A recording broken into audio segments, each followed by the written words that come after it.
And we're off. It's another edition of the morning meeting. Thank you for joining. I'm Mark Halperin. Dan, Sean, and I will run you through the day. I'm going to go through the rules really quick because we have so much to do. And at any moment, Marco Rubio may be sworn in as Secretary of State, after which he's going to get right to work. So here we go. Peace, love, and understanding. Chat, no junk.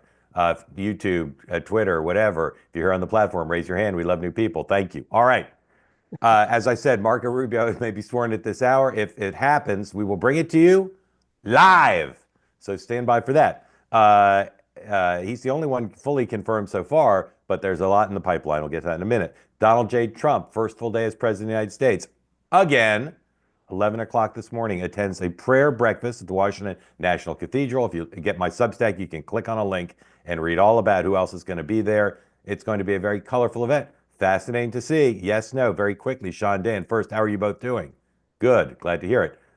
Yes, no. Sean, will MSNBC and CNN take the prayer breakfast, the prayer service live? Yes or no? The beginning, MSNBC, most of the rest of it in B-roll, just showing the thing while people Well, they like talk Jake about how Tapper, horrible, talk about how yeah, horrible while Trump Jake is. Tapper and Anderson Cooper have live coverage of how bad he is, they Yeah. will hold that. But MSNBC will cut to an extra hour-long special with Rachel Maddow. All right. Dan, will they take Trump's remarks? Let's say Trump's remarks at the prayer service. Will they take that live? Yes. Okay. I agree with Dan. We'll see. After that, he's meeting with congressional leaders. Some ambiguity. There's some reporting that says first he's meeting with just Thune and Johnson and then the wider leadership. Others say they've merged it onto one meetings. My sense is it's in flux. He's also going to sign more executive orders. And there's some reporting that at 4 o'clock today, something near and dear to the heart of Donald J. Trump, there's talk that at 4 o'clock he's going to do a big infrastructure event. And remember, he felt rare. It's rare that Donald Trump can feel humiliation or humility. But I happen to know he doesn't love the fact that he's not the one who passed the infrastructure bill. I was just going to say, I think it speaks to his insecurity on it. Yep. It does. He wants to pass a big, beautiful infrastructure bill, and we may hear more about that today. Spoiler alert, it's going to be a lot about cities. So stay tuned for that. 11 o'clock also, J.D. Vance will be at the same prayer service. So watch whether he speaks. Congress, they're there. The Senate passed the Laken Riley Act. It will head back to the House because they did amend it. It'll pass the House. We'll see how many Democrats vote for it there. Oh, and let's say a dozen Senate Ds. The over of 7 was right. Correct. All right. Confirmation hearings, 10 o'clock. Doug Collins, not the NBA great, but the former Georgia congressman who's been nominated to be Secretary of Veterans Affairs. He's his confirmation hearing. Elise Stefanik's hearing also at 10 o'clock. And the Delaware governor gives the State of the State address. If either of you can name the Delaware governor, I will buy you a pack of Twizzlers, not a small one, but the jumbo size. Either of you name the Delaware governor. Is it still Jay Carney? Oh, by the way, if you get it wrong, you have to buy me Twizzlers. Is it Governor Carney still? It's not. Now you've guessed twice. You have me 2 packs of jumbo Twizzlers. Sean, do you want to guess who that is? Yeah.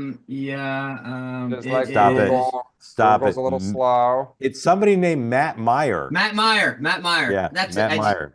Supreme Court hears oral arguments in one of the most important cases I've ever heard of because I love the name. McLaughlin Chiropractic Associates, Inc.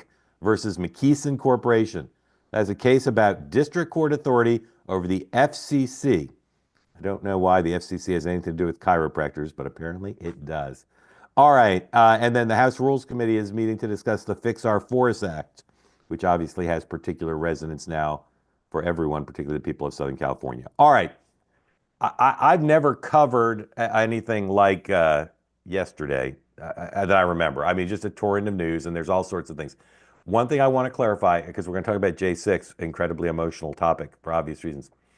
We will on this program regularly, as we've done before, comment on Donald Trump's administration. And we'll. Oh. Okay, Dan. Yeah, Jesse. There we go. I like that. As pros, saying, what are you guys talking about? Oh, nothing. You said we're going to talk about J6. And then you went there, and then you got frozen. Okay. Focus on policy. Here's what I'm saying is, if we say, right now, I believe the Trump administration is on a roll They're doing a lot of things that people aren't even noticing that are really well planned and thoughtful. It doesn't mean, in the case of me and Dan in particular, that we are approving of what they're trying to do. I'm neutral, Dan's a Democrat. But if they're doing well, we're going to say that. But please don't mistake that for three people endorsing Donald Trump's policies. And that's particularly germane when we come to J6, because I think what they've done politically is very clever. I find this issue divides America as much as anything I've ever covered. The people who are against it feel it's really the worst thing Donald Trump's ever done, and they feel it was disqualifying. And Sean, your party has gone silent. There was a long period of time when people seemed to be morally outraged about what happened and thought it was horrible politics to be supportive of the people who were prosecuted. We can't find a single Republican in the last 12 hours who's spoken out against the pardons. Kind of incredible. We're going to get to that. I think, again, just to be clear, I mean, a lot's happening. I also, I mean, there's a few things to unpack here. I also don't think that you've seen a lot of people talk about President Biden's pardons publicly. Oh, I don't know about folks. That. No. You have, Sean, I can give you 1,000 tweets of Democrats quitting. And I don't know if you saw my tweet of what Bill Daley told me. I did. I retweeted it. So he said it was disgusting. Have you found a single Republican who, and I could give you 1,000 Republicans who a year ago would have said it was disgusting. We can't find a single Republican saying it's disgusting.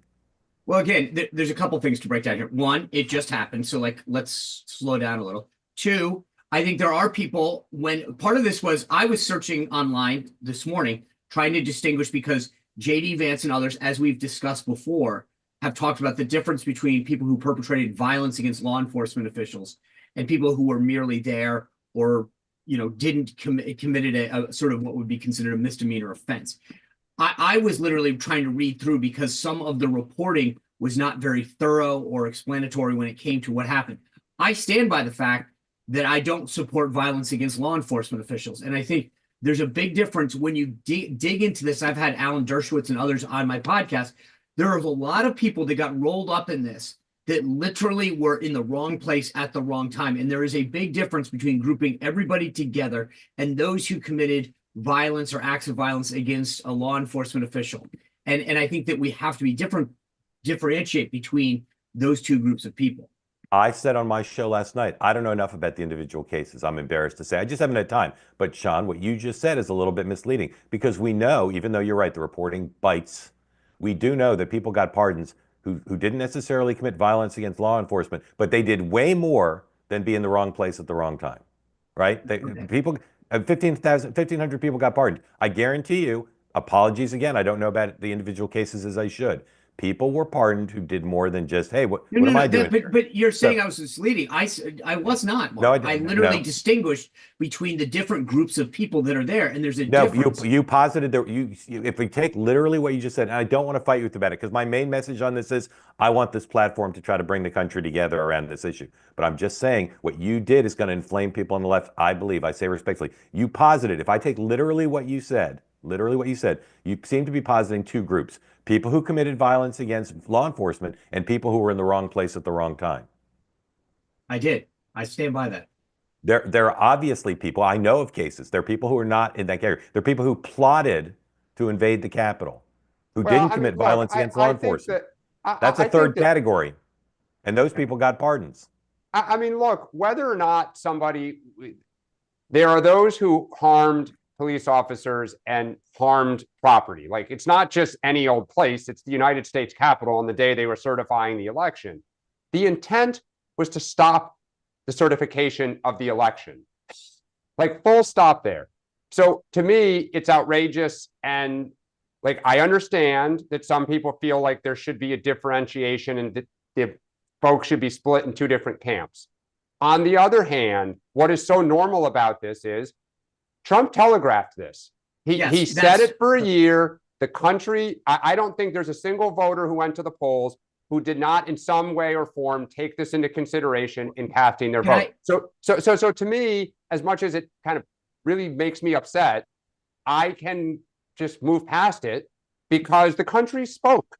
Well, also beyond that, Dan, and I got to be honest with you, I'm rather upset that we're starting with this, because I watched a lot of the coverage this morning, and I'm thinking to myself, we're playing the same game that NBC News and everyone else is. The president of the United States, number one, made a series of commitments and followed through. There should be nothing shocking about the speech or the actions he took yesterday. Number two, so many of the things that he did yesterday affect the lives. There were direct policy that will get America back on track. And we are, this is literally falling into the same left-wing trap that every other cable outlet started with this morning, CNN, NBC. Sean, I have to say, I'd like to go back and review the tape. I didn't want to start with this. I believe you propelled the You did start with it. I touched on it, and then I was moving on. I was just going to touch on it and move on because I didn't want to start with it. And you jumped in and said a lot of things that propelled us to this. Let's step back. No, you asked me, Mark. So you literally led with this. What I ask you? You asked about J6. How can you say that you didn't want to start with this? You did start with it, and then you asked about it. I didn't want to have an extended conversation. All right. What surprised you yesterday, Sean? Forget J6. What surprised you yesterday? I think how well coordinated, considering that they had to move this thing with 2 days' notice indoors, and how well executed this thing was between the event itself in the Capitol, the follow-on, the review of the troops inside the visitor center, the event at Capital One. You would have thought that this was a month-long planned event. And I think from a outsider's view of watching it, it really went well. It looked great. It communicated, I think, what the president was trying to get across yesterday, in that it showed him taking action on day one, fulfilling the promises that he made to the American people. So from an outsider standpoint, I looked and said, these guys executed brilliantly. Dan, what surprised you? Just how normal it all felt in style and substance, in that it was Trump, and it was a kind of cool, calm version of Trump. Like, it, not to the average politician, and that's why a lot of people voted for him, but it just felt like we had a little 4-year interlude, and he just picked right back up, ready to go. And as I said before, there's nothing he did yesterday on substance, to Sean's point, that he hasn't telegraphed. Like, they leaked. These were the 3 things they were going to focus on: the immigration and woke stuff, and the federal, government, and J6 and energy, and off they went. Yeah. Here's what surprised me. If you didn't watch the entire Oval Office seated press conference, I recommend it to you. I linked to it in the Substack.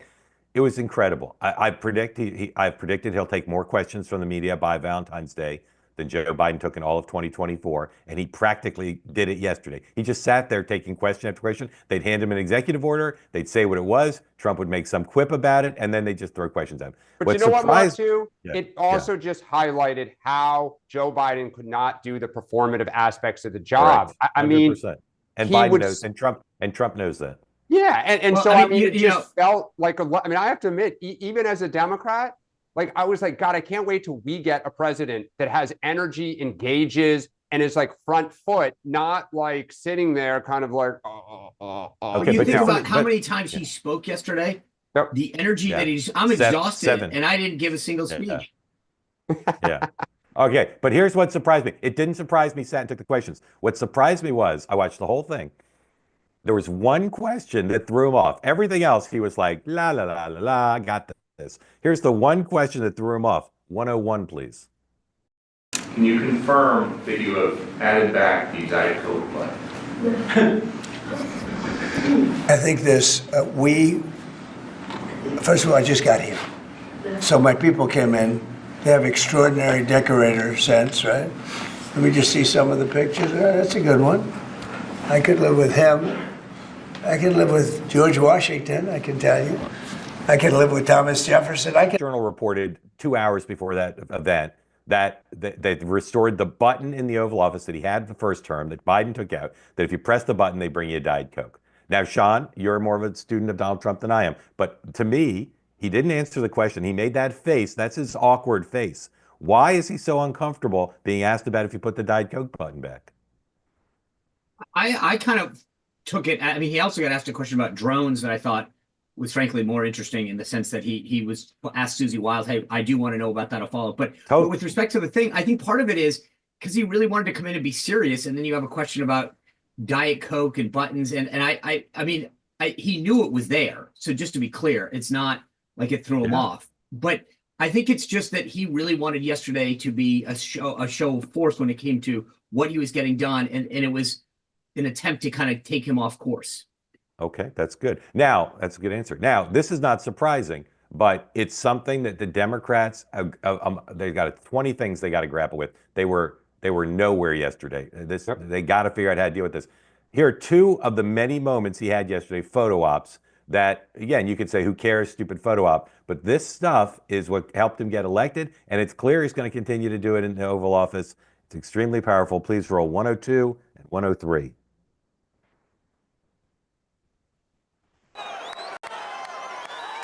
So this is from the arena event where he signed executive orders in front of a crowd. No one's ever thought of doing that before. Very clever. And then he's throwing pens like he's shooting T-shirts out of cannons into the crowd. And again, it's just, you could say it's nothing, but I'm telling you, this is just the TV producer and him very powerful. All right, now roll the next one, please. By the way, somebody asked me last night, they said, do you think he's tired? And I'm like, no, he relishes this. Yeah. Does that look like a man tired, Sean? I don't think so. Right Donald there. Trump loves cinematic narrative. He loves it. And he does nothing more than being the star of his own cinematic narratives. And yesterday was just like one crazy photo up after another. And we got to stay with this until you see J.D. Vance do the YMCA, because good. Here we go. You're going to say it's a little later here that he does it. Yeah. By the way, you know what's really telling in that shot, Mark? Do you know what stands out to you in that shot? Air Force One. The new Air Force One, or the sword, probably for me. But you probably mean the new Air Force One. No, the sword is fairly standard in military. Here we go. There we go. Well, I understand, but normally you don't see people brandishing a sword while they do YMCA. All right, dump out of this. Melania Smile, also super interesting. Raise your hand if you want to get in the conversation. All right. Quick rapid round questions here. Sean, what was the best sign for Donald Trump yesterday? What's the best thing that happened yesterday as a sign for the future and the prospects of his administration? I mean, honestly, I think there were several. There wasn't one thing. I think part of it was just the headlines coming out last night about, it was one after another about getting things done. If you wake up this morning, I mean, I used to go in and be like, okay, here's, that's his big question. How's it going? What are you hearing? If I were him today, I got to wake up a happy man looking at the headlines saying everything, despite 200 executive orders, it's the border, it's all of the promises that he made and the action that he took yesterday to fulfill them. Dan, best sign for Trump yesterday? Yep. It's just, other than the January 6th pardons, the acceptance and quiet of the opposition. Okay. Sean, worst sign for Trump yesterday? I think the focus on J6, I think that was the word, meaning that for his supporters, and just to be clear, because again, when I was at that rally, that is probably the single greatest thing that MAGA supporters like. But I think when it came to a lot of the other people who don't like him, that's what stuck out. So, I mean, again, how you come down on that issue depends on how you view yesterday. But it was the one thing, the border, everything else that I was getting asked about yesterday, I think are 80% issues. That one's probably, 50-50, depending on where you vote, how you voted. Dan, worst sign for Trump yesterday? The Hill is a complete mess on the debt issue and reconciliation. It's gotten worse since last week. All right, they'll fix it today, maybe. Dan, best sign for the Democrats yesterday? The Hill is a complete mess on debt and reconciliation. And that Trump, at varying points, some of that stuff was revenge. And that creates an opening for the party. To Sean's point, when he's helping people, doing the promises to make your life better, it's tough for us. But when he veers off, speaking to MAGA only, there's an opening. Sean, best sign for Democrats yesterday? The sign that said parking resume. I don't know. I didn't see much for Democrats yesterday. Okay. Joe Biden leaving in the helicopter was the best. Actually, that was probably the best sign going. Now we can actually get back to this. Dan, worst sign for Democrats yesterday? Trump's focus, speed, and confidence. I mean, this is a man who knows what he's doing, and on substance, the party has no answer. Sean? If I were them, I'd be worried. We've talked about this before, but all of those tech titans standing behind him and the headlines coming out about company after company getting rid of the DEI policies show that they've lost their grip on corporate America. Okay. So we know in the first term. By the way, Mark, real quick, because it's not, I would just say, this is, I mentioned, I've written about this in the past. they executed yesterday when it came to Biden's staff. Appointees started to do exactly what they should, which is get rid of these folks. Biden set the precedent. Trump started following up last night. And the thing that was so interesting to me was it wasn't just the Biden appointees. They took a lot of career staff, which goes to the point, whether you agree or not, this goes back to this idea that they have been thinking about this. The people, the process, and the policies for a long time. Right. They surgically went in and removed certain people from Right. certain jobs because of their past positions. So two things they did yesterday that shows the level of preparation. And again, we're seeing some of the fruits of that publicly, but there's a lot of preparation because of the unique nature of this. One is what Sean said, which is they knew day one who they wanted to get rid of, but they also knew day one who they wanted to put in as the acting secretaries. I had to Google those people. I didn't know them, but they knew them, because what happens normally is you let the senior most appointee of the previous administration run the place. That's a disaster if you're trying to make fast change. So they didn't take the deputy secretaries from the Biden years or the senior career official who's going to be a deep state liberal. They found like fellow travelers in these departments and they put them in charge, and they did it right away. I don't think that's ever happened in the history of the United States. I'm surprised they haven't fired the U.S. attorneys yet. Presumably they'll do that today. All right, let's take, go ahead and take the Fox audio for the Rubio swearing in, please. Just while we watch this, I have a question for the two of you. Has any exiting president had a worse last week than Joe Biden's had? Of great Nixon's wasn't great, but otherwise great no. vision. And I think more than almost anybody that I've met in Washington the last few years, Senator Rubio, I think, understands the distinctive priorities of President Trump and why it represents such a significant and frankly important and needed departure from a generation of failed foreign policy. Senator Rubio will be the chief diplomat of the United States of America, but he will remain a friend. I'm proud to know him, and I'm proud to do this. So, Senator Rubio, thank you. Is this a running mate selection or? I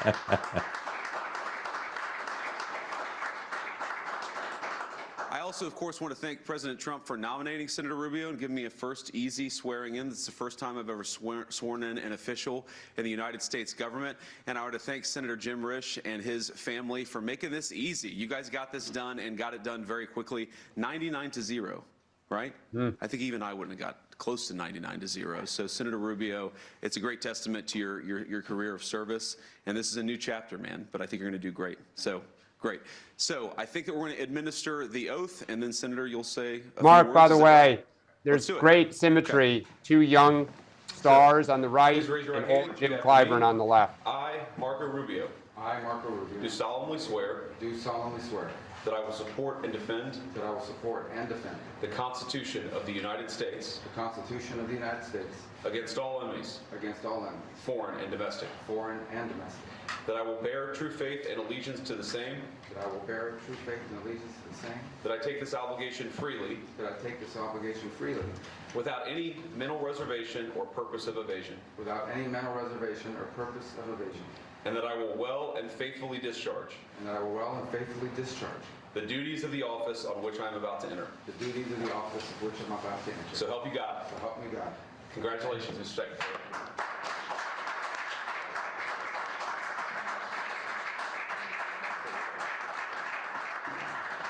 No matter how many times you see it, it's pretty cool. For making time, it's been a busy 72 hours, yeah, maybe longer, but 96 hours, I guess. But first, I want to thank Jeanette, my wife, who has been so supportive. As the Vice President knows well, it's impossible to do any of these jobs we do here, including the Senate, but now in this new role, without the support of our family and particularly of our spouses. And so thank you for being supportive every step of the way. I would not stand here before you today without that. I'm also thrilled and grateful that all four of my children are here. They're the most important legacy any of us will leave behind. The most important job I'll ever have is that of a father and a husband. And I'm honored that they are able to join us. Amanda, my oldest, Daniela, my second, Anthony, our third, and then Dominic. I'm very happy they're able to see this today. I also want to thank my colleagues, Senator Risch and Ms. Risch, for joining us. He did a great job managing the committee, which brought us here to this point, but he's also been one of my closest friends in my time in the U.S. Senate. In fact, we, by reason of chance, certainly not by design, we wound up basically being first and second behind one another on seniority in every committee. So we wound up basically being first and second behind one another on seniority in every committee. So we even sat next to each other on the floor. So people thought it was a plot. It was By the not way, by it says a design, lot that and, MSNBC but it's one of was the most only special station relationships not I've airing established. this. And obviously, it's an Yes, honor sir. to be with the vice president, who I think is going to be phenomenal. It's someone I knew and admired and actually relied on for policy ideas before he was even elected to the Senate, and now will do an extraordinary job and for the president. I can't think of a better voice for the world and for the president's policies. As far as the task ahead, President Trump was elected to keep promises, and he's going to keep those promises. And his primary promise when it comes to foreign policy is that the priority of the United States Department of State will be the United States. It will be furthering the national interest of this country. And he's given us a very clear mandate. President Trump's made it very clear, everything we do, and this is true in government, but especially at the Department of State, everything we do must be justified by the answer to one of three questions. Does it make us stronger? Does it make us safer? And does it make us more prosperous? If it doesn't do one of those three things, we will not do it. And so that is the goal, and that is the task, and that is the promise that he was elected to keep, and that is the promise he will keep, and we will help him keep. It's a transformational moment. The United States, I think, is now, as President Trump pointed out last night, and I believe deeply, we are headed into a new era that I think will make the world a safer place. We have a president who yesterday, President Trump made clear in his inaugural speech that one of the primary goals of American foreign policies is the promotion of peace. Of course, peace through strength, peace and always without abandoning our values.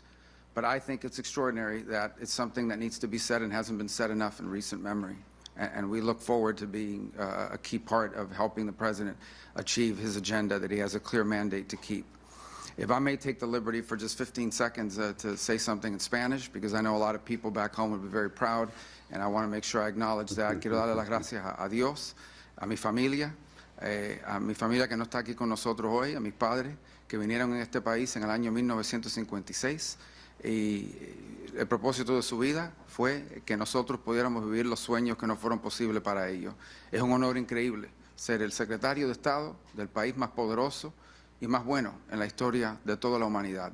Y es un gran honor y le doy las gracias al presidente Trump por esta oportunidad. I just said I saved a bunch of money by switching to Geico. That's what I said. So.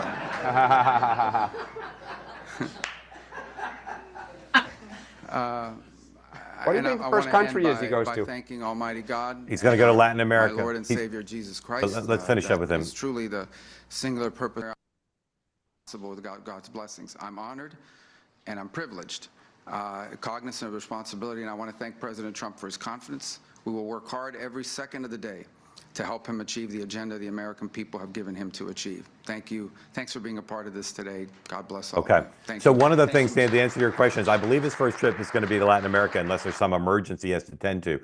George W. Bush had intended to switch a lot of American focus to Latin America, and 9/11 it stopped that. But this administration plans to make as big a push in Latin America as we've seen.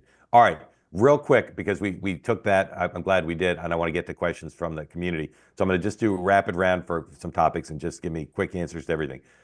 Sean, what do you, just your reaction to Rubio besides the Geico thing, just your general reaction to this being confirmed 99-0 and as he heads off to this job?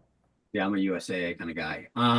It's just brilliant. Everything. I mean, he just gave I'm so impressed every time I hear Secretary Rubio speak.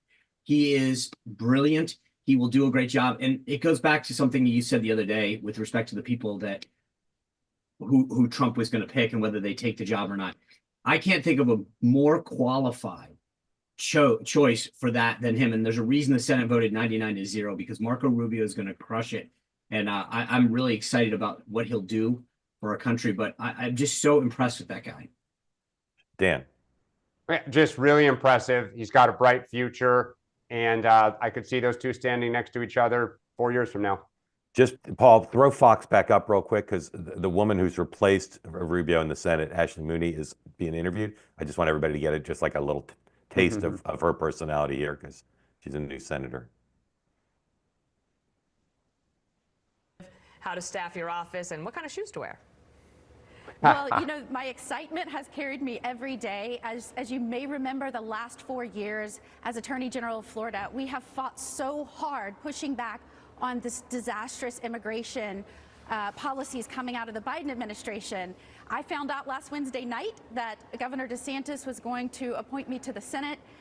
And so regardless of logistics, my entire family is here. We're living out of hotels and suitcases, but I cannot tell you how excited I am, not just with the executive orders coming out yesterday from, sending military troops to the border, canceling the CBP-1 app, remain in Mexico. I mean, I can go on and on. Let me just things. jump in here, Senator, and play a little bit of President Trump. Okay, thank you for that. On the national... Real quick, guys, just rapid round. This Trump crypto thing, first term, the Trump folks did a bunch of stuff that people question the ethics of it, to monetizing the presidency. This seems to me, from what I've read about it, to be in a different category. The amount of money they're making that allows people who want to curry favor with them to basically give him money. Dan, how big a problem is this, and how big a problem will it be for him? It's absolutely outrageous. It will not be a problem because people have just normalized it, and wait for a Democrat in the future to do the same thing to launch businesses going into office. Sean? I mean, look, if you're shocked at any of this, yep, you've been in a hole for the last 10 years. So this is nothing new. Yep. It's all normalized now. But if you were in charge of government ethics, would you say this is fine? I think everyone knows where I come down on things. So, look, I think President Trump has shown that he doesn't really care, and he's going to do it his way. I think it is if the thing continues to flourish, it could be the most money ever made by any elected official for doing nothing. Well, I think not only that, look at how Truth Social has flourished, right? I mean, that's billions of dollars. But at least he's done something. He's done something to Truth Social. 50 billion in 24 hours. He hired people on Truth Social. He contributes content to it. He participated in trying to figure out the business model and the business plan. He actually did a little work on that. This is just open up a shingle and say, "Give me money. I'd like more billions of dollars." Yeah. Crypto is not a very liquid asset. And the fact that someone will just come in and buy it off, I mean, it is, again, I look forward to Sean Hannity saying how great it is that, Jared Polis has started a business and made $25 billion the night before he went into office, and what a great American story this is. All the Fox hosts that will talk about pro-business Democrats. Yeah. All right, quickly. Are there going to be tariffs or not? Yes or no? Yes. Dan? Yep. There are going to be very few tariffs. Everybody's going to back down. All right. You didn't ask if there'd be few. You asked if there would be tariffs. I understand. All right. They're not going to be. I think that's all going to go away because he doesn't want a trade war and the markets would hate it. All right. Sean, we didn't start with the pardons. We're ending with the pardons. Simple question. Sean, you first. Will the issue of Joe Biden's pardons that he did yesterday, or Donald Trump's pardons of J6, will these be something that, forget history, will these be something that will be part of the political discussion a week from now? No. Like a significant part of the discussion? No. Dan? No in the macro, but Democrats will keep reminding people the way George W. Bush did about upholding honor and dignity of the White House. Yeah, and again, Dan, I think the interesting thing is CNN played a clip yesterday of Biden talking very clearly about how preemptive pardons, because he was asked about it when Trump was leaving his first term, and he said doing preemptive pardons undermines democracy and sends a horrible message around the world. That's on camera. So I think the problem, I mean, the optics on this, Biden and Dems have nowhere to go when it comes to talking about pardons anymore. True. A little bipartisanship. It was a horrific day for Democrats, what Biden did yesterday. Alexander, we forgot to reschedule our coffee. We got to do that. You around next week? I am. All right. Well, all right, let's schedule. As long as I don't freeze this week. Yeah. I mean, it's crazy outside. It is crazy out there. All right. Alexander is from New York City. He was a Trump voter and has a rich political history. Welcome back, sir. Glad to see you. Happy New Year. We'll schedule our meeting. What's on your mind? Well, one thing I was thinking about, particularly when I was watching the events of yesterday, is that I think one of the things that will benefit Trump and the administration the most this time around is the fact that he lost previously. I think a lot of times people think about having the concurrent terms, but it's one of those things that you don't know what the presidency is until you get there. And when I reflected on yesterday's events versus what 2012, when did he win the last time? 2016. Yeah, 2016. It was a lot of uncertainty when he came in, like, oh wow, this is new. Oh, like never seen this stuff. But yesterday, they moved in a way that like almost like they had never left. And I think understanding that landscape, knowing where to kind of pull those levers and say, this person doesn't need to be there. This person doesn't need to be there. This person will undermine me. I just think it's a effective, for lack of a better word, a business strategy rather than political. And I think in many ways that's gonna help this administration this time around because they now know the game. He's no longer that, that uncle that sits on the couch on Sunday and, tells you to read the defense, watching the football game. But if you ever go to the sideline, they'd get demolished.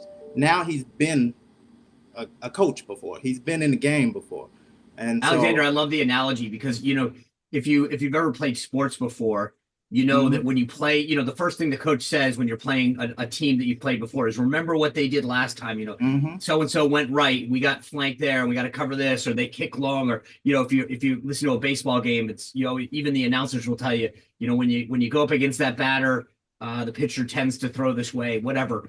And it's a very good analogy that you're making because I kept thinking the same thing yesterday. Everything that they did yesterday was so thought and planned out for them. I mean, there were a couple of things that just couldn't, but everything went. I will tell you, and I should have made this in the beginning. I actually, the more I thought about it, was glad optically that the ceremony happened inside. There was just something symbolic about it being different, right? Because it wasn't just the same. It is not a concurrent term, right? That you mentioned, right? So many of these presidents, you get 2 terms with the exception of one time in history before this. It's never been that way. And there was something very unique and different. Grover Cleveland or Harris, was it Cleveland? Yeah. Was it Cleveland? Yeah. I think. Yeah. Mark, yes, Cleveland. Yeah. Yes. Cleveland. And so anyway, but there was something very symbolic the more I thought about how it went down. That's very apropos of what we're about to see. And again, I will just say the people, the process, and the policies have been so thought out, who they want out, who they want in, what policies they want to focus on, and the process by which to get them done. When we entered office last time, we literally put a plan together for, repealing Obamacare. And I will remember sitting in the Roosevelt Room right off the Oval Office and asking the senior team at HHS, the Department of Health and Human Services, okay, who's with us on this? And they go, what do you mean who's with us on this? And I'm like, well, the AMA, like what healthcare groups, what industry groups, what? And they were kind of like, I don't know. And I'm like, oh my God, we're screwed. And these guys walk into office with such a different ability to affect change. And you're right, because they had 4 years to plan this out, it's gonna help them crush it. And Dan. I think I want to say one thing. Yes, sir. I want to say one thing real quick, Mark. Yes, sir. And this is also, this goes with any presidency before. Even when I was with the Obama team, like going into the second term, there was still uncertainty as to why we couldn't figure things out because Obama had so oversold in the campaigns, his first campaign and his second campaign, just still trying to figure that thing out. But when you have 4 years to go away and like just reset, you now know the landscape. It's just, it's going to be a tremendous asset to them. Dan. Yeah. When I was a lobbyist, we talked about the 5 Ps, not Sean's 3, right? Policy, politics, process, personnel, and press. And Trump gets those things. They're focused. Yeah, he'll always be Trump and have his tangents, but like they are focused and you can see it. And conversely, Democrats just right now are, leaderless and don't know what they're for or against with issues. Alexander, thank you, man. We'll talk soon. Grateful to you. Of course, man. Stay warm because Alexander's correctly reporting. Hey, by the way, on the weather front, I don't know about you or down here, Mark. I grew up in New England. I can handle the cold. I cannot. Thank God that was moved inside last night, because I spent 15, 20 minutes going from event to it was bone chilling. I ran this Sean? morning in that stuff, man. It's Sean, cold, how, but you can do All it. right, show off. Sean, how Right? would people, what word would people in New England use to describe how cold it is, Sean? Wicked friggin' cold. It's wicked cold. All right. Dunkin' Donuts in their hand. Here's a man who's got a good warm outfit on and a great Abe Lincoln thing. John, welcome. Thank you for joining. Tell folks who don't know where you are and what's on your mind. I'm in Kernville, California, up in the mountains, and just a couple of things. I was disappointed in Trump's speech. It's a time for the only thing to fear is fear itself. They ask not what your country can do for you. In other words, it's like it's who said that politicians look forward to the next elections and statesmen look forward to the next generation. That said, I'm a fervent Trump supporter, and Sean, I love your show. Thank you. I watch it. Yeah, I watch it all the time. My question is concerning the effect of migrants on the 2030 census. I looked at 15,000 Haitians in Springfield, Illinois. That's Mike Turner's district. What is it going to do? But there's almost 800,000 people in the district, and he won by a comfortable margin. So I don't think it's a concern. Then I look at the states with the most migrants, like New York and California have them, and Texas and Florida. Well, each of New York and California are set to lose 4 seats just now. And Florida and Texas are set to gain 4 seats each. So it may be that this migrant crisis in terms of the 230 census will help Republicans. Is that your take? Oh, and then I had one other thing about the migrants. Is it legal or is it a good idea to offer a non-monetary reward for a good migrant who turns in a gang member, saying, if you turn them in, you and your family and your first-degree relatives get to the front of the line in the citizenship line? Sean, those seem like 2 good questions for you to start on. Wow, actually 2 really interesting questions. On the first one, it's a great question that you're asking, right? So just so everyone understands, the way that the census is defined is that you count people, not citizens. So, but to be clear, so if you're talking about reapportionment, the way that, we look at congressional districts, you're awarded them by population, right? So if you have more people in your area, that benefits you. But then in theory, and I'll just say that with an asterisk, you can't vote.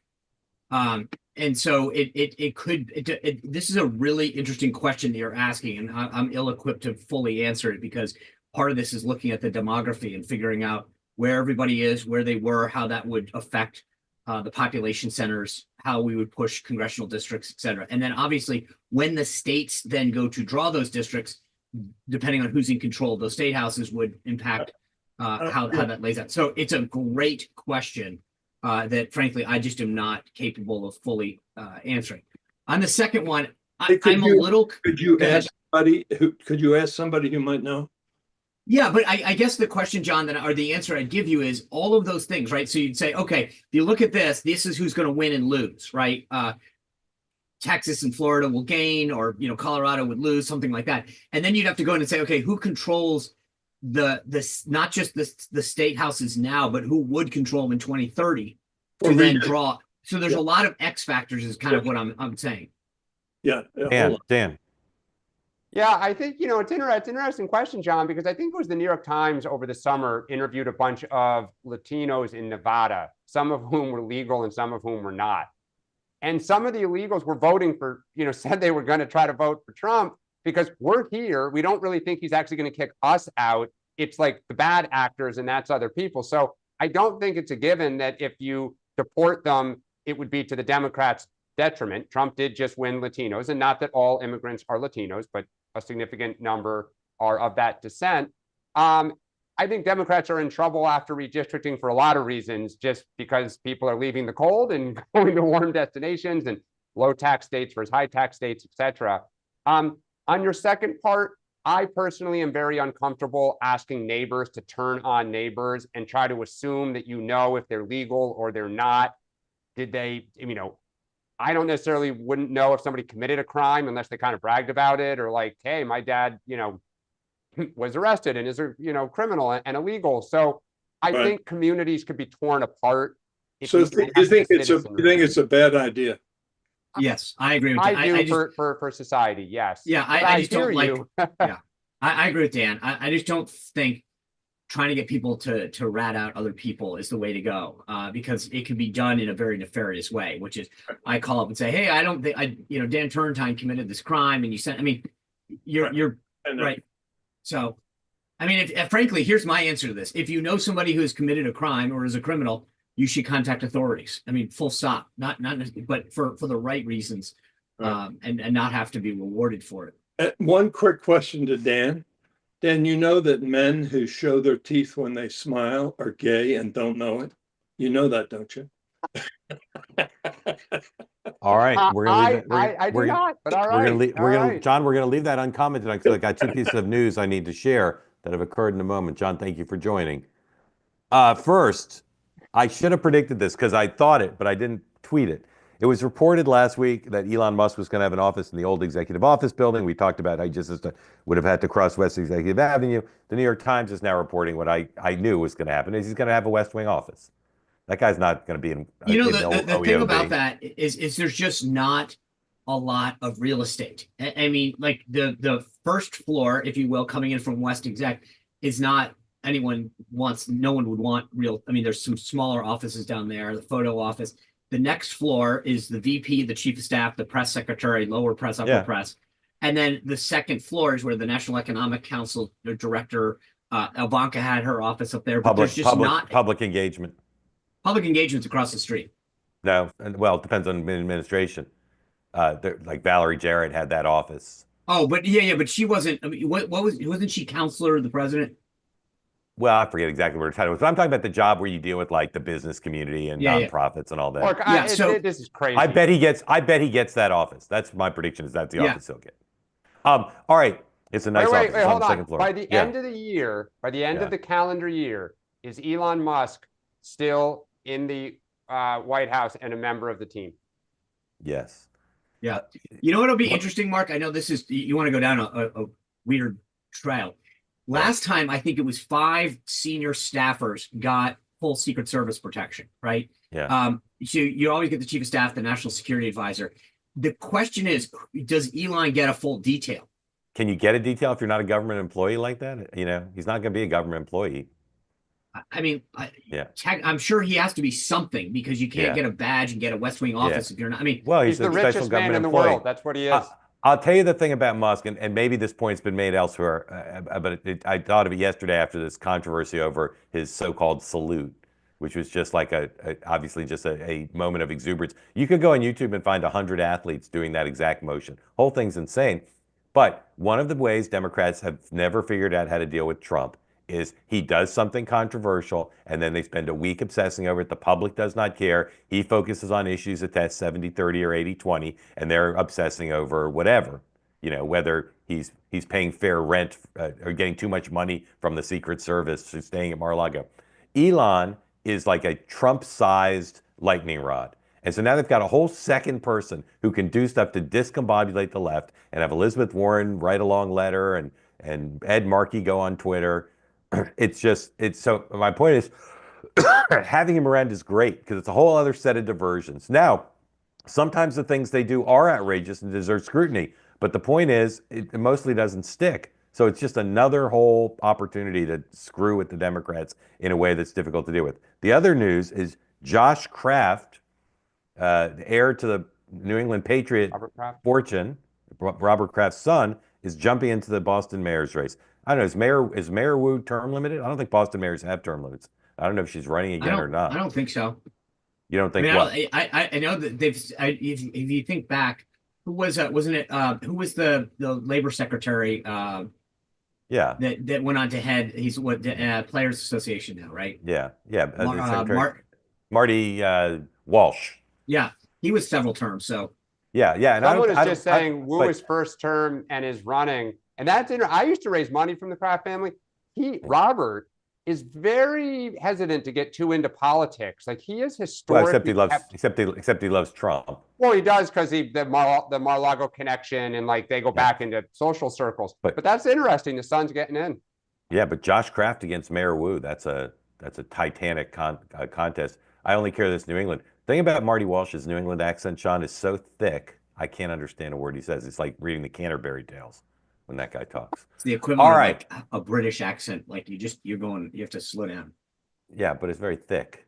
Yeah. All right, Jim McCormick, welcome in. Tell us where you are for folks who don't know what's on your mind. After you unmute, of course. Okay. Yes, Yes. Jim McCormick. I live in Dalton, Georgia.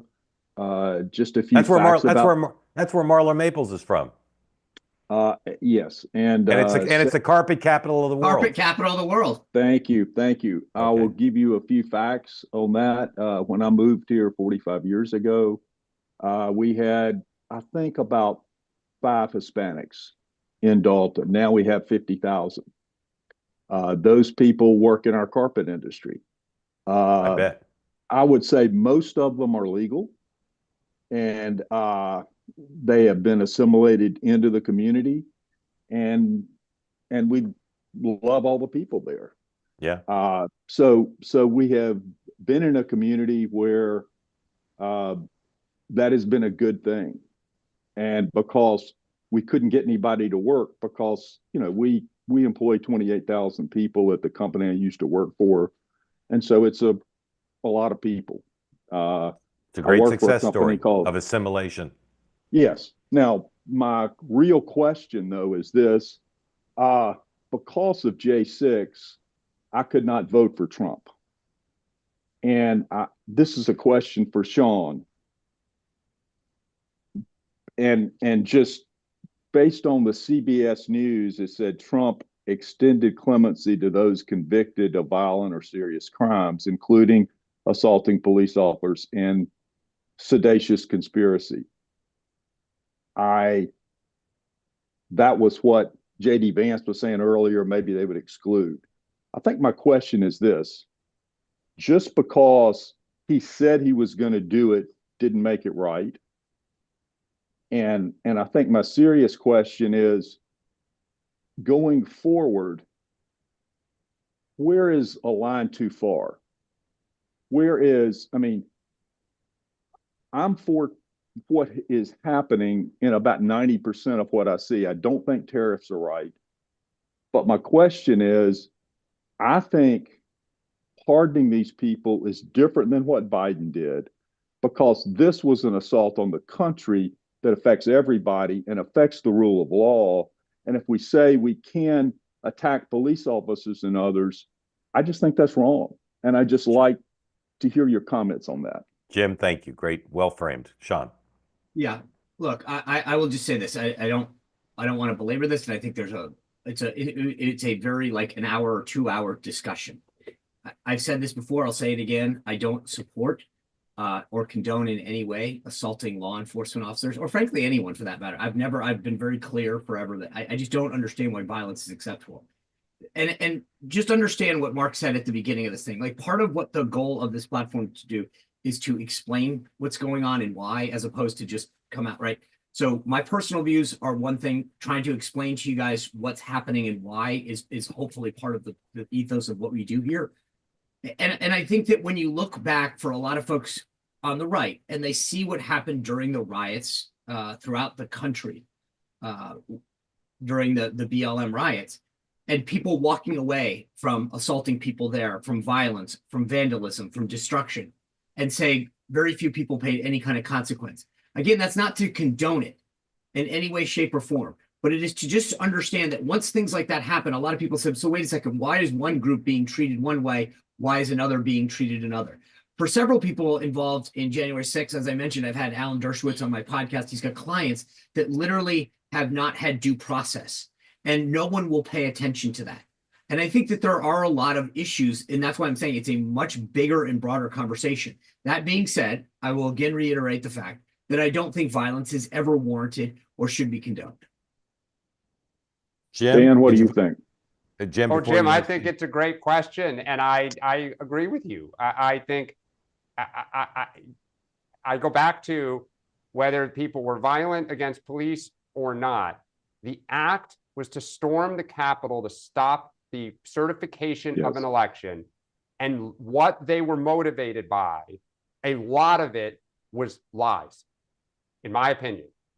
Right now, Mark has made the point that states made changes to laws based on COVID and stuff like that, and that outraged people, and that I understand that. But the idea that votes were, nefariously, what is it? The Italian military hacked voting systems and changed votes in Philadelphia. I have not seen that proof anywhere. So to Jim, me, sorry, Jim, I agree, Jim. Great question. Jim, did you vote for Trump in 16 or 20? I did not. Did not. I did not vote for the other candidates, but because it was this whole demeanor at first that just did. I mean, but I am fiscally conservative. I'm and a lot of the things, and I agree with a lot of the points Sean makes. A lot of the things he is doing are correct, but I think there is a likelihood that we get into a point of just because he says he'll do it doesn't make it right. And there's going to be a point that he goes too far. And I hope we can say that. Jim, what would you say? The last thing I'll tell you is elections are about choices. I've worked for a lot of folks, and there are some people that I'm more socially aligned with, some are fiscal. If you can get 90% of what you want in a candidate, that's amazing. And as a fiscal and social conservative, I can just say, I mean, what President Trump did in his first term, the judges that he appointed, the stances that he took on life, the commitment that he made to lower taxes and get rid of regulations. To me, those are lasting legacies, and hopefully ones that can be continued in this term as well. But I actually am trying to stay focused on the actual actions. We've had a lot of politicians that say the right things, that put out press releases. You look at the record of accomplishments of President Trump. If you are a conservative, and again, I understand from the other side that they obviously don't like that. But as a conservative, I am thrilled with what he did in the first term. Jim, I'm so interested in trying to create understanding in a situation where you feel so strongly about this, and there are people on the other side who feel so strongly about it, and sometimes it's a dispute over facts, but sometimes it's just confusion about it. So can you explain the other point of view? Sean just reflected a bit of it.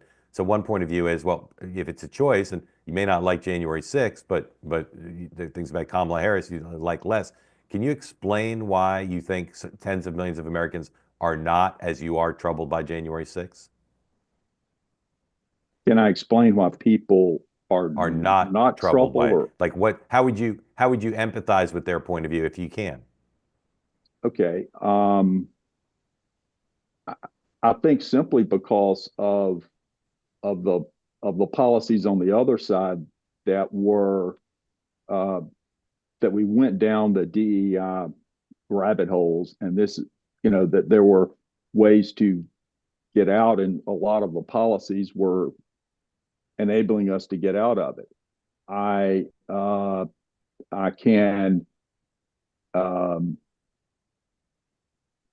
a fear that if we don't take a stand somewhere, that there'll be other things that will be like the frog boiling in the water.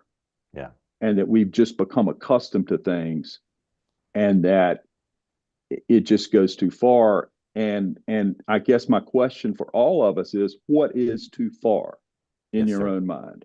Yes. Well, you know what, though? Look, I think at the end of the day, there is no wrong answer for why somebody cast their vote.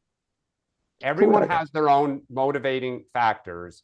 And I think we should just all respect that why Americans do it. And 9 out of 10 times the country gets it right.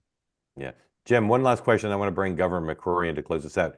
How do you feel about people who disagree with you about this, who dismiss the importance of January 6th? How do you feel about them? Are you angry at them, or are you? Most of them are my friends. Yeah. I would say I'm a minority of the people that I am close friends with, and they explain it away as, yeah, but he's doing so much good. Yeah. And so I still maintain a friendship with them, but but it bothers me. Yeah. Jim, Can I thank you. just Appreciate real it. quick? I just want to make a point because since we're parsing words today. I think you keep saying not troubled by January 6th. I don't think that's an accurate way to frame it. There's a difference how you prioritize that in your voting structure of where you see how you want to vote for someone. I don't think people know there are a lot of people who aren't troubled by it. I don't think that's a fair way of looking at it. I understand what you're saying, and you and I, whenever this comes up, there's always tension between us, which I'm trying to diffuse. When I say not troubled by it, what I mean is people who think it's who feel strongly about it against Donald Trump think it's one of the worst things that's happened in American history, and when they hear people talk about it who don't express it that way, and they see attempts to try to minimize it, it makes them very, very distrustful of the moral compass or priorities of those who don't talk about it the same way. So you can say, it bothers me, I'm against violence, against law enforcement, or against anybody, but that doesn't go to the gravity that they see in the situation, including Donald Trump's role, which didn't involve violence, but did involve, from their point of view, a failure on the day of and afterwards to condemn the actions. Yeah, and I get that, but I think there's a big difference between, and that's that key part at the end. Where does Donald Trump fit into that equation in terms of blame? I think there are some people on the left who believe that he is ultimately responsible for everything that happened. But then there are folks that, like myself, who say you can't, individuals are responsible for the behavior. And if you want to go down that rabbit hole, then I can see a lot of comments that Chuck Schumer and Maxine Waters and others have made and say, okay, well, then they're responsible for X. No question. And you reflect a point of view I hear all the time. And I think it's an important one for people on the left to appreciate, or not just on the left, but people who are of a different emphasis on January 6th, which is they don't understand why the violence of Black Lives Matter is not treated in the same way. And so they just recoil against what they consider to be a double standard in the media and for Democrats. Governor, welcome in. I hate to limit your time, but we're over time already, but we'd love to hear a little bit about what's on your mind, and we're always grateful for when you join us. Well, I appreciate it. I'll be very quick. One is on the issue of pardons, which I've had to do before. I thought both President Biden and President Trump broke all the rules of pardons yesterday. And by the way, a lot of presidents and governors have stretched that line over the past several decades. When I was governor, I had a process. I didn't wait until the last day. And I just think both of them made some bad precedent, and you have to call it out for both of them. Second, I'm glad to see the gender identity war may be over that I got involved with 9 years ago and was canceled by some of the people who were sitting right behind Trump, the executives that were sitting right behind Trump. Some of them canceled North Carolina when I was governor, and kind of had an impact on me and my life and my reelection. But I'm proud that someone finally is defining gender. And I asked for that 9 years ago, according to the 1965 Civil Rights Act. I wrote all of Congress, wrote the president, and got no response. No one wanted to touch it, including Megyn Kelly, including Donald Trump. And I'm glad to see maybe this is putting this controversial and tough issue to rest 9 years after the political winds took a big woke turn at that point in time, and now it's changing. So those are two issues to get your comments on as we end this show the day after inauguration. Governor, thank you, guys. Thank you, Governor, for joining. Dan, comments on one or both of those? I remember when Amazon was looking for that second headquarters, any state that had those policies, it was an immediate, you were not going to be eligible. And I actually happen to know that Virginia's pitch was, we don't have those issues, and North Carolina does. So, Governor, it had to be ironic to see Jeff Bezos sitting back there. But you're right. The tides have turned. The winds have changed, and the NBA and the NCAA and the ACC, totally, all of them. You were ahead of your time, sir. Yeah, I'll put a pin in this and just say I don't like the look of that. I didn't like them being there, and I don't trust one of those guys for 2 seconds. I think the second that they can revert back to where they really want to be on the left, they will. I did not like their presence there yesterday. If they want to support President Trump, welcome to the party, but I don't trust any one of them. And we didn't talk fashion attire either today. So Yeah, I know. We should not, have. not forward looking enough. Governor, thank you. Great to see you. All right. Lastly, remind everybody, February 2nd, Washington, D.C., if you want to be in the room with Sean Spicer and Dan, which is not easy to do because they're elusive gentlemen, morning meeting, live event in person, Pearl Street Warehouse, Washington, D.C., February 2nd. Don't count on there being an overflow room. I just got an update on the ticket sales, and I'll tell you again, if you want to come and join this event, buy your tickets soon, like today, or you might be getting the sold out button. Go to twoway.tv for more information and to learn how to purchase either the VIP or regular tickets. Gentlemen, anything you want to say in closing? Have a good day. Have a good day. That's good. I'll see you tonight at 6 p.m. Eastern time to wrap up the day, including the prayer event and other stuff that'll occur between now and then. And then, like clockwork, Dan, Sean, and I will be here at 9 a.m. Eastern time tomorrow for another edition of the morning meeting. Have a good day. only Tuesday, guys. And